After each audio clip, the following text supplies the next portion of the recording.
Today we're going to be looking at displacement time graphs and how we can use them to find velocities and speeds. A displacement time graph shows a journey. Displacement is a distance with a direction. We set a position as 0 and displacement is the distance from that point.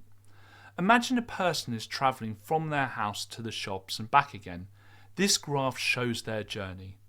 The person starts at home. They travel 5 kilometers to the shop, which takes them 20 minutes.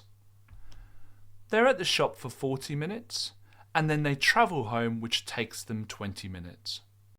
Let's go through these questions. To answer this question, we first of all need to remember the formula for average velocity, which is average velocity is total displacement over total time. We can break the journey up into 3 stages. Stage 1 is the person going to the shop, stage 2 is them at the shop, and stage 3 is them returning home.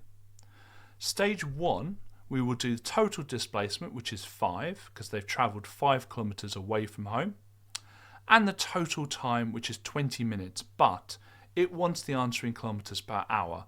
So we can convert that into hours by dividing it by 60. 20 divided by 60 is a third.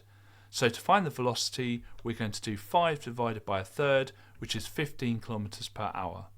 For stage 2, their displacement hasn't changed, so it's just going to be 0 over the time.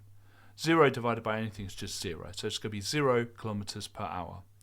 For stage 3, it's important to realise the displacement is going to be negative because they're travelling towards home, so it's going to be minus 5 divided by 20 minutes, or a third of an hour, which will give us minus 15 kilometers per hour.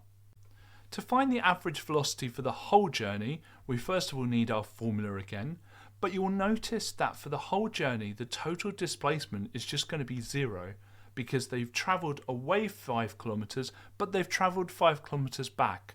So the overall displacement is 0. So our answer is 0 kilometers per hour. To work out the average speed, we need the formula for speed, and this time it's average speed equals total distance over total time. This time the total distance will include the 5 they travelled to the shop and the 5 that they travelled back home. So it will be 10 over the total time. So the time in minutes is 80.